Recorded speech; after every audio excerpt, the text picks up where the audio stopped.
what is spasticity? What is weakness? Spasticity is what follows when a person loses control over half of their body. The cells that control muscle activity are now no longer controlled, so they do whatever they want, and the result is usually someone's hand or leg gets stuck in these kind of positions. So spasticity is essentially increased tone in the limbs on half the body, or maybe all four, depending on how bad the stroke is. It's typically seen really in moderate and severe strokes. Milds could be okay. What is weakness? Weakness is where the muscles are actually weak or they're shrinking. So spasticity is overactivity, uncontrolled overactivity, versus weakness, which is where the muscle is becoming weaker and weaker. These are two very different things.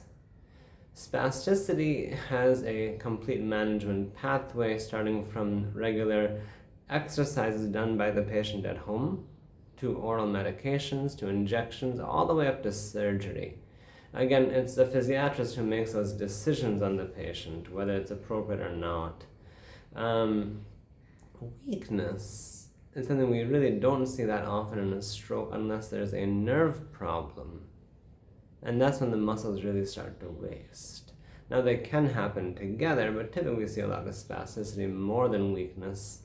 And that's how these things go. But it's very important for a person to understand the difference, and if they don't, then at least to meet a physiatrist so we can help you understand what the difference is. Why? Simply so that you know what goals you can actually set.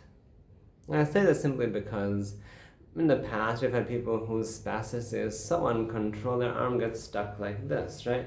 Now there's a nerve that runs around here. It's called the ulnar nerve, and that ulnar nerve, when it gets trapped, can make the finger muscles all waste away. The clearest sign is when you look at this space, it's going to be sunken in. It won't be standing up prominent like you see here, that bulge, right? It would be kind of wasted away.